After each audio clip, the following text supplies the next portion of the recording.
नमस्कार मित्रांनो. आजचा आपला दुसरा टॉपिक आहे तो म्हणजे इन्व्हेस्टमेंट बँकिंग इन इंडिया, भारतातील गुंतवणूक बँकिंग. आता गुंतवणूक बँकिंग जो आहे तर हा काही वेगळ्या बँका नाही आहेत, मात्र आपल्या ज्या बँका आहेत तर याला आधी मर्चंट बँकिंग असं म्हणलं जायचं. आता त्याचं जर आपण मराठीत ट्रान्सलेशन केलं तर ते होईल की व्यापारी बँकिंग. पण खरं तरी व्यापारी बँका म्हणजे कमर्शियल बँका. मर्चंट बँका म्हणजे काय तर मर्चंट बँका ह्या बँका आपल्याच बँका आहेत, जे नॉर्मल कमर्शियल व्यापार बँका आहेत. तर मात्र त्या बँका काय करतात की वेगवेगळ्या गुंतवणूक विषयक सेवा पुरवतात, की ज्याच्यामध्ये मर्जर्स असतील, ॲक्विजिशन्स असतील, बायबॅक्स असतील किंवा शेअर्सची खरेदी विक्री असेल. तर अशा प्रकारच्या सेवा पुरवणे याला आपण काय म्हणतो, इन्व्हेस्टमेंट बँकिंग असं म्हणतो. So let us know what is investment banking and how it has progressed in India. Let's go ahead. Yeah. Do you dream of being high-flying professional who wants to make it big in the investment world but don't have a clue where to look?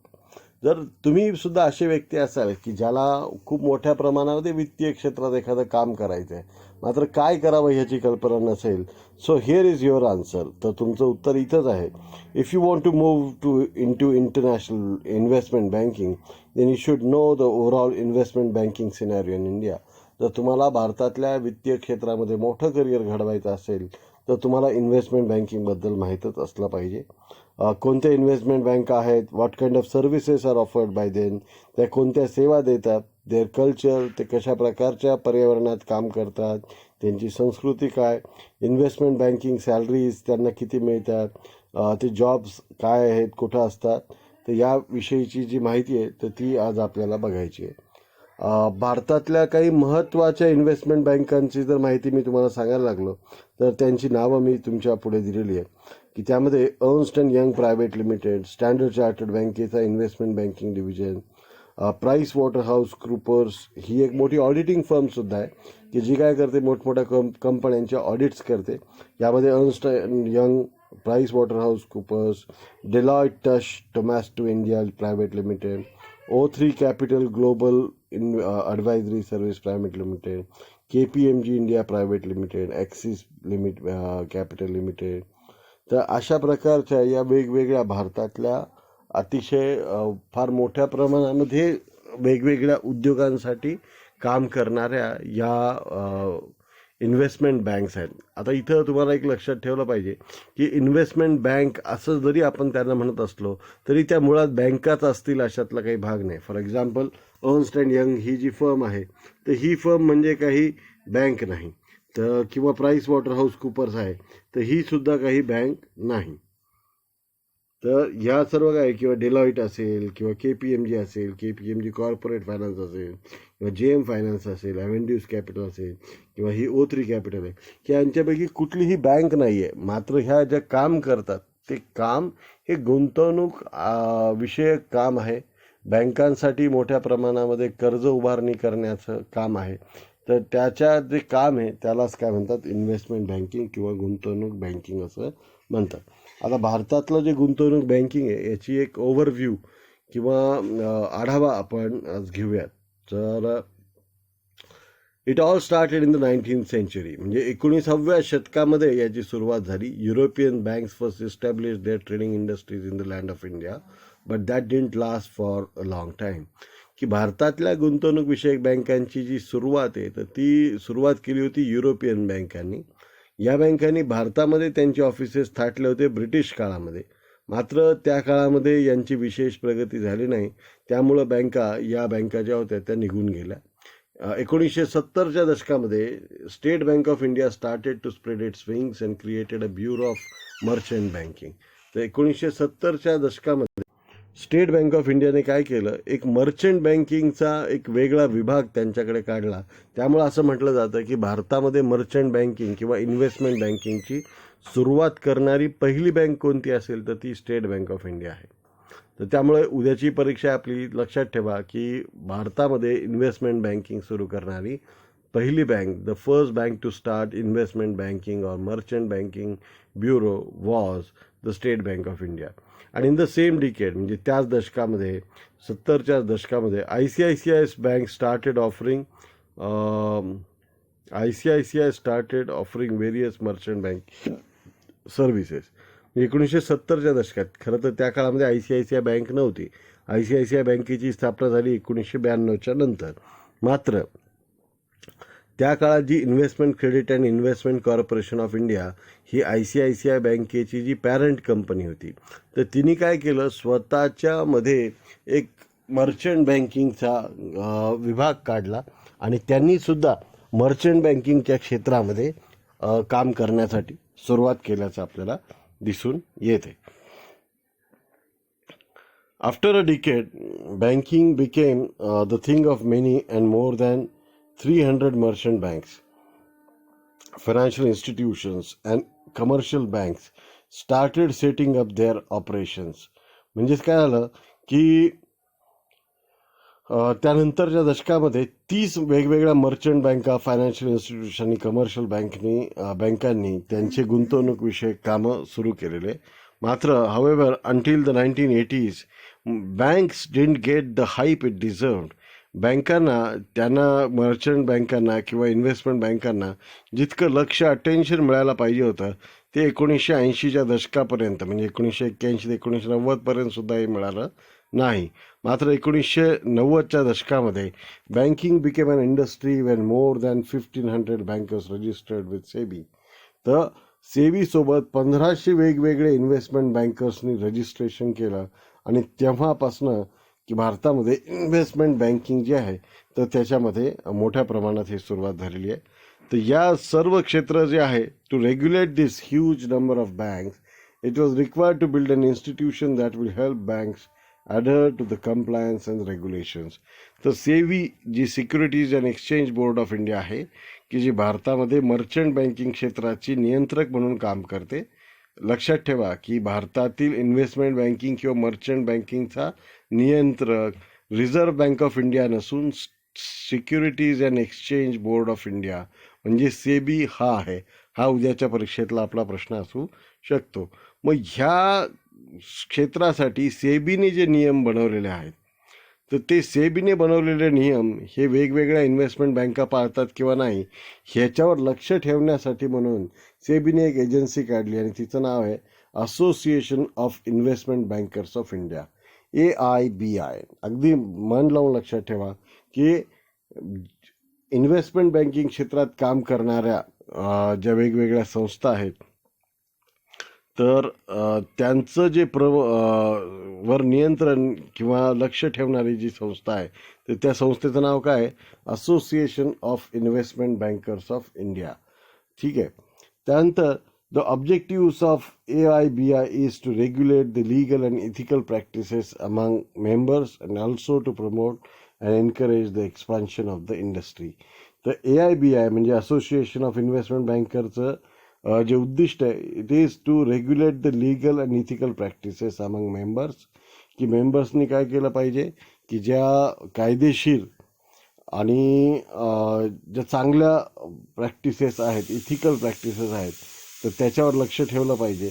आणि त्यांनी काय केलं पाहिजे की भारतामध्ये त्याचं promotion आणि करण्यासाठी, एक्सपान्शन करण्यासाठी त्याला प्रमोट केलं जातं. आता AIBच्या अंतर्गत फार मोठ्या प्रमाणात बँका आणि वित्तीय संस्था सध्या रेग्युलेट झालेल्या आपल्याला आढळून येतात. आता भारतातल्या काही प्रसिद्ध अशा इन्व्हेस्टमेंट बँका ज्या आहेत त्यामध्ये ॲक्सिस बँक आहे, बार्कलेज बँक आहे, BNP परिदास. आता ॲक्सिस बँक भारतीय आहे पण बार्कलेज बँक, BNP परिदास असेल किंवा क्रेडिट सुस आहे, डिलॉईट इक्विटीज ह्या सगळ्या परदेशातल्या संस्था, HSBC परदेशातली संस्था आहे.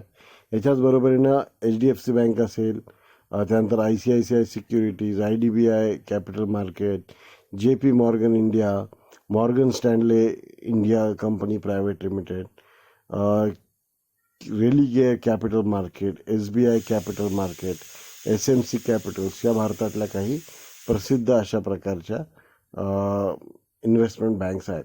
आता आपण एक फार महत्त्वाच्या टॉपिककडे आलेलो आणि तो टॉपिक आहे की what are the services offered by merchant banks. तर मर्चंट बँका कोणती सर्व्हिस ऑफर करतात. आता पहिली सर्व्हिस ते जे देतात ती आहे मर्जर्स अँड ॲक्विजिशन ॲडवायझरी. बँकांना काय करायचं असतं, अनेक वेळा कंपन्यांना तर ह्या मर्चंट बँकांचे जे काही क्लायंट्स आहेत तर ते कोण आहेत, तर मर्चंट बँकांचे क्लायंट जे आहेत तर ते खूप जास्त पैसे असणारे कॉर्पोरेट्स, म्हणजे मोठमोठ्या कंपन्या, त्यानंतर विदेशी उद्योजक ज्यांना भारतात यायचं आहे, किंवा भारतीय उद्योजक ज्यांना विदेशात जाऊन भांडवलाची उभारणी करायची आहे, तर हे सगळे लोक त्यांचे क्लायंट्स असतात. आता मर्जर्स अँड ॲक्विजिशन ॲडवायझरी म्हणजे जर एखाद्या परकीय कंपनीला भारतात यायचं असेल, भारतातली एखादी कंपनी विकत घ्यायची असेल, एखाद्या भारतीय कंपनीला भारतीय किंवा परदेशी कंपनी विकत घ्यायची असेल, किंवा आपलेच 2 युनिट मर्ज करायचे असतील एकमेकांमध्ये, तर अशा वेळी त्या काय करतात की ह्या असं केल्यामुळं त्यांना काही फायदा होणार आहे का तोटा होणार आहे याचा अभ्यास करण्यासाठी ते काय करतात, अशा लोकांना एकत्र आणतात आणि मग त्यांना सांगतात की या इन्व्हेस्टमेंट बँकर्सना की तुम्ही अभ्यास करा आणि आम्हाला सांगा की ह्याच्यामुळं काय आमचा फायदा होणार आहे. Investment banks in India help companies make the right deals, mergers and acquisition deals, and help them make prudent decision so that the ROI, rate of interest, gets into maximum, and return on investment gets to a maximum, and the risk becomes the least. की त्यांची जी return on investment आहे, त्यांच्या गुंतवणुकीवरचा जो परतावा आहे तर तो महत्तम व्हावा आणि त्याच्यामधली जोखीम कमी व्हावी यासाठी त्या काय करतात, वेगवेगळ्या कंपन्यांना मर्जर आणि ॲक्विजिशन म्हणजे विलिनीकरण आणि एकत्रीकरण करावं किंवा नाही याच्याविषयीच्या सेवा देतात. मॅनेजमेंट ऑफ कॅपिटल इश्यू, या बँका काय करतात की मोठमोठ्या कंपन्यांचे जे IPO असतील, FPO असतील किंवा प्रेफरन्शियल इश्यूज असतील, कंपन्या जेव्हा शेअर्स विक्री करतात तर मग ते शेअर्स विक्री करताना ग्राहकांपर्यंत, गुंतवणूकदारांपर्यंत त्याचं डिस्ट्रीब्युशन झालं पाहिजे. याच्यासाठी कंपन्यांची सुरुवातीची भागभांडवल विक्री, ज्याला इनिशियल पब्लिक ऑफरिंग म्हणलं जाते, किंवा एखादी कंपनीचे ऑलरेडी शेअर्स आहेत, समजा रिलायन्सचे ऑलरेडी शेअर बाजार आहेत पण आणखीन शेअर विकून पैसे उभारायचे असतील तर त्याला फॉलोअप पब्लिक ऑफर असं म्हणतात.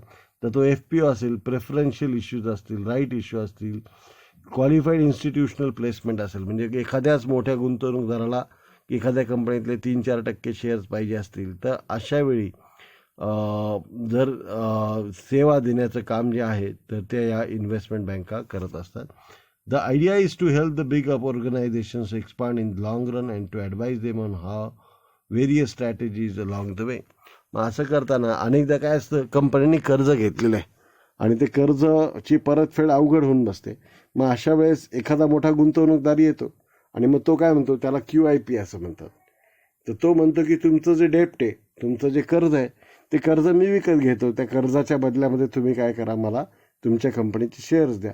मग अशा प्रकारे शेअर्स विकल्यामुळं कर्जसुद्धा जाते फक्त ते, आणि त्या कंपनीचे शेअर्सही विकले जातात.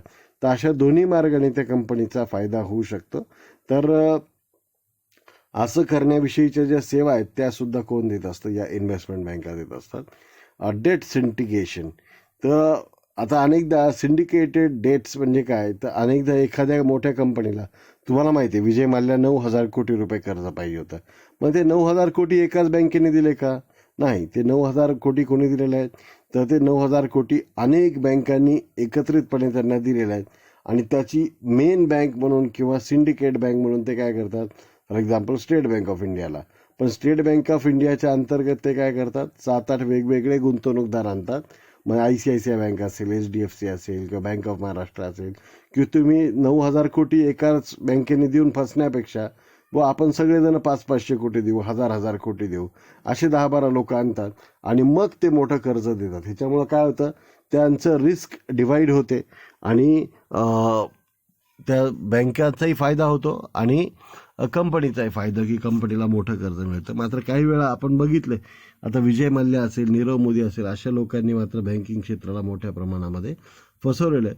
तर प्रोजेक्ट फायनान्स म्हणजे मोठ्या प्रमाणात किंवा दीर्घकाळासाठी साठी फायनान्स करणे, टर्म लोन, दीर्घकालीन कर्ज, वर्किंग कॅपिटल कर्ज म्हणजे चालू भांडवलासाठी कर्ज, मेझनीन फायनान्सिंग की दीर्घकाळासाठी अशाच प्रकारचं फायनान्स देणे, परदेशातल्या ॲक्विजिशनसाठी फायनान्स देणे, परकीय चलनामध्ये एक्सटर्नल कमर्शियल बॉरोइंग, समजा भारतीय कंपनीला एखादी युरोपियन कंपनी विकत घ्यायची तर त्यासाठी युरोपमध्ये चालणारं जे चलन आहे, समजा डॉलर किंवा पाऊंड किंवा युरो, त्यात कर्जाची उभारणी करून देणे, या सगळ्यासाठी काम कोण करतं? या इन्व्हेस्टमेंट बँका करत असतात.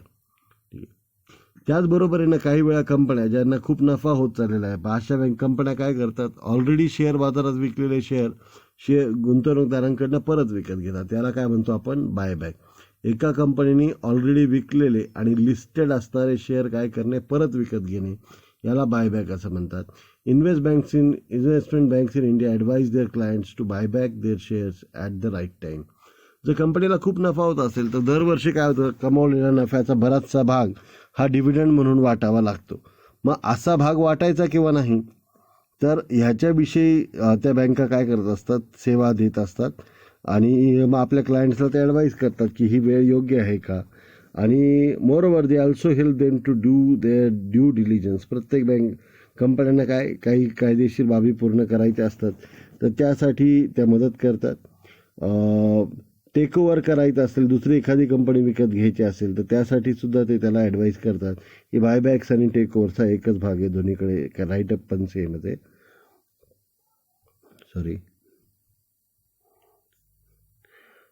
दे also help company to adhere compliance regulations as per SEBI.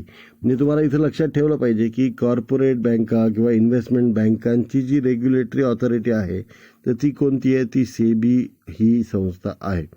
Corporate advisory, वेगवेगळ्या ज्या कंपन्या असतात त्यांना मोठ्या प्रमाणामध्ये टेलर मेड सर्व्हिस म्हणजे काय? जसं टेलर आपल्या मापाचे कपडे शिवून देतो, तसंच बँका काय करतात? एवढ्या मोठ्या कस्टमर जे असतात, कॉर्पोरेशन कंपन्या, तर रिलायन्स, टाटा, अशा यांच्या मोठमोठ्या कंपन्यांसाठी त्यांना आवश्यक असणाऱ्या सेवा, त्यांना काय पाहिजे, किती पैसे उभारून पाहिजेत का, शेअर विकून पाहिजेत का, अशा आपल्या सेवा देतात. त्या बिझनेस ॲप्रेझल करतात, चाललेला बिझनेस नीट चालला आहे का, बिझनेस प्लॅन दीर्घकाळामध्ये जर त्यांची वाढ होण्यासाठी त्यांना काही योजना आखायची असतील तर ती आखण्यासाठी मदत करतात. एकदा हा प्लॅन डेव्हलप झाला की त्याच्यानंतर स्ट्रॅटेजिक प्रोजेक्ट ॲडवायझरी देतात की नक्की हे अंमलात कसं आणावं. आणि मग बिझनेस व्हॅल्युएशन असेल, प्रोजेक्ट आयडेंटिफिकेशन, कॉर्पोरेट रिस्ट्रक्चरिंग, अशा वेगवेगळ्या सेवा त्या काय करतात? या लोकांना देतात. आता 2016 सालची आकडेवारी मला मिळालेली आहे, तर त्यामध्ये मर्जर्स आणि अमाल्गमेशन, म्हणजे ज्यामध्ये बँकांनी काय केलेलं आहे? विलिनीकरणाचे मोठे मोठे सौदे करून आणलेले आहेत. यात सर्वात मोठे सर्वे घडवणाऱ्या ज्या इन्व्हेस्टमेंट बँक आहेत त्यात पहिलं बघा, Arpwood capital, JM financial, Morgan Stanley, Ernst and Young, Kotak Mahindra capital, Ambit private, ह्या अशा ज्या आहेत त्या भारतातल्या टॉप मर्जर्स आणि अमॅल्गमेशन घडून आणणाऱ्या इन्व्हेस्टमेंट बँक्स आहेत की ज्यांनी IPO म्हणजे कंपन्यांचे शेअर्स बाजारात विकून त्यांना भांडवलाची उभारणी करून दिलेली आहे. त्यात पहिला नंबर लागतो कुणाचा? ICICI सिक्युरिटीचा. 2016 सालीची बाब आहे, दरवर्षी हे बदलत राहील. Edelweiss, Axis, HSBC, Kotak Mahindra, IIFL, IDFC, तर SBI, JM फायनान्शियल आणि इलारा कॅपिटल. तर अशा प्रकारच्या या वेगवेगळ्या इन्व्हेस्टमेंट बँक्स आहेत की ज्यांनी अशा प्रकारच्या सेवा भारतामध्ये दिलेल्या आहेत. आता एक इन्व्हेस्टमेंट बँकर आहे, त्याचं नाव आहे JM फायनान्शियल. त्यांनी 2020मध्ये कुणाला काय दिलेलं आहे किंवा कुणासाठी काय काम केलेलं आहे त्यामध्ये दिसतं आहे. आता QIP म्हणजे क्वालिफाईड इन्व्हेस्टमेंट प्रोफाईल, तर ह्याच्यामध्ये QIP जे हे असतात, इन्व्हेस्टर्स असतात, तर त्यांच्यासाठी त्यांनी काय केलेलं आहे? जवळपास 10,307 कोटी रुपयांचं उभारणी HDFCसाठी त्या पैशांची केलेली आहे. त्यानंतर हे माइंडस्पेस नावाची कंपनी आहे, तर तिच्यासाठी त्यांनी काय केलेलं आहे? 3,375 कोटी रुपये, हे मिलियन रुपीज आहेत, तर ते मी तुम्हाला कोटीमध्ये सांगतोय. सुईटोमो केमिकल्स नावाची जी कंपनी आहे, तर त्यांची ऑफर फॉर सेल आहे.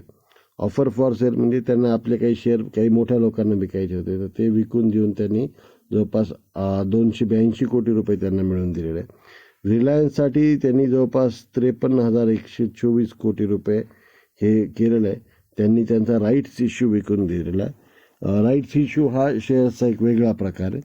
त्याचबरोबरीनं 2020मध्येच सप्टेंबर 2020 म्हणजे अगदी एखाद महिन्यापूर्वी अँबर एंटरप्राइजेससाठी त्यांच्या QIP ऑफरिंगसाठी म्हणजे 400 कोटी रुपयांसाठी त्यांनी काम केलेलं आहे. माझगाव स्टॉकसाठी 413 कोटी रुपये उभारले आहेत.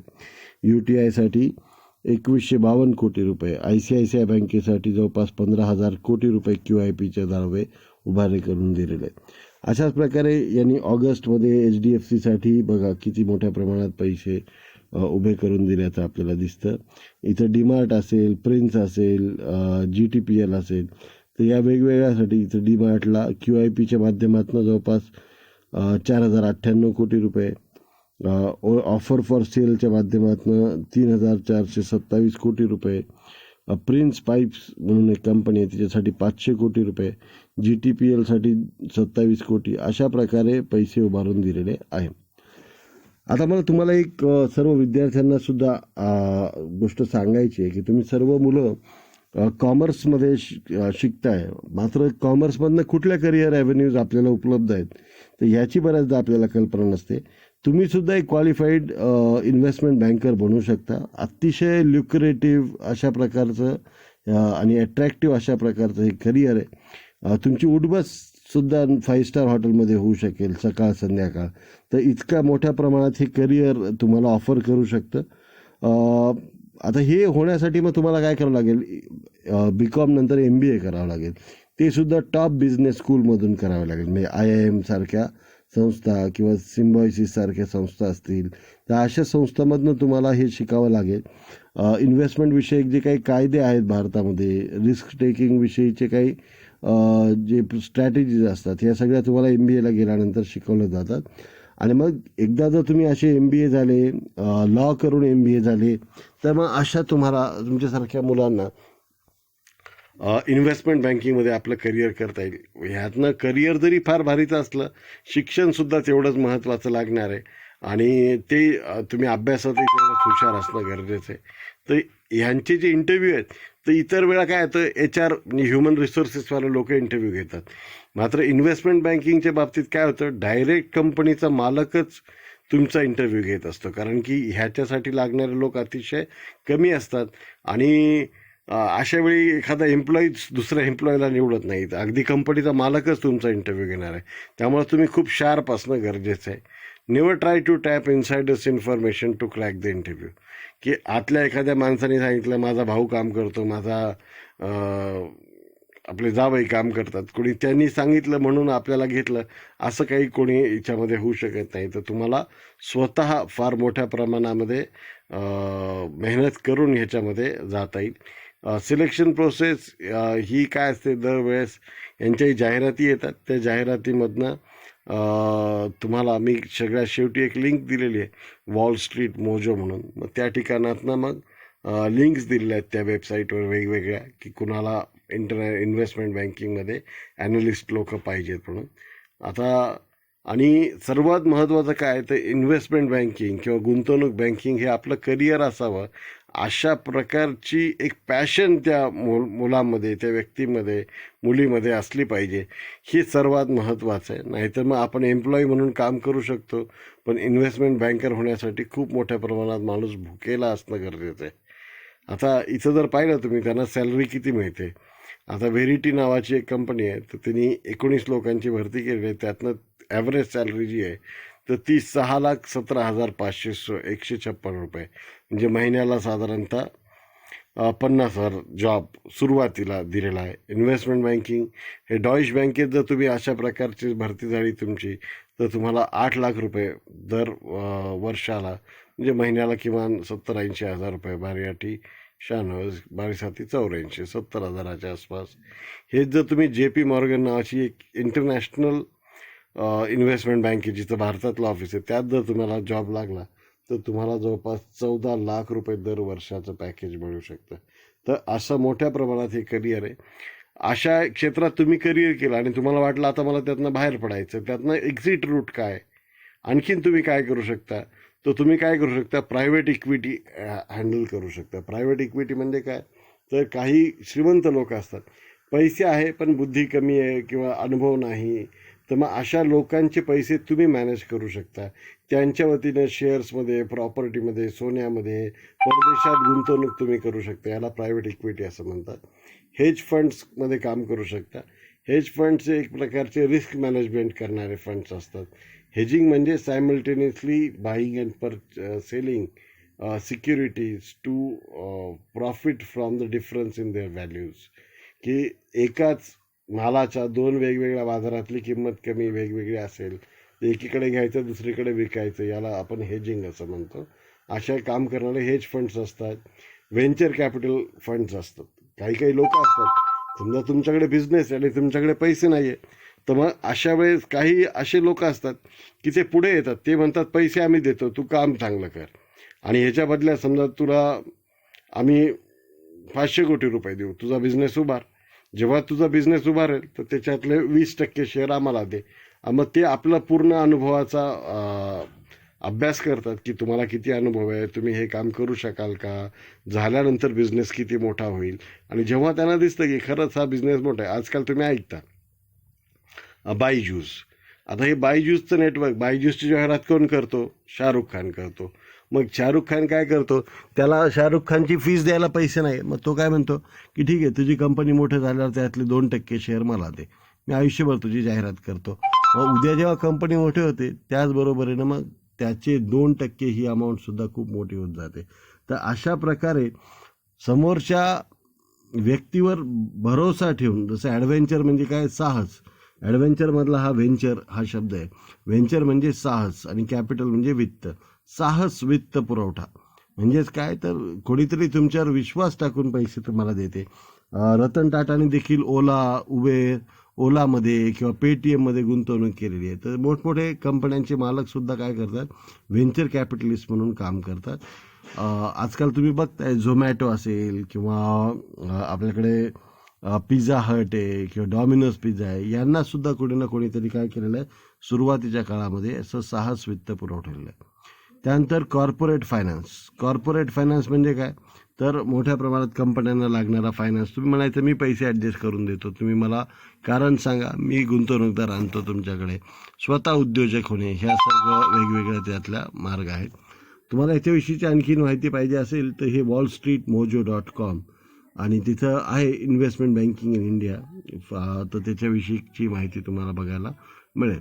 तर याच्याबरोबरीनं आपण थांबूयात. आज आपण हे जे 2 व्याख्यानं ऐकलेली आहेत, इन्व्हेस्टमेंट बँकिंग आणि ग्रीन बँकिंग, ह्याच्याच बरोबरीनं पहिला आणि दुसरा जो टॉपिक आहे आपला, तर त्यातलंही येईल. विशेष करून ही जी आपली परीक्षा असेल ही दुसऱ्या टॉपिकच्या अभ्यासातल्या क्रमावर आधारित असेल.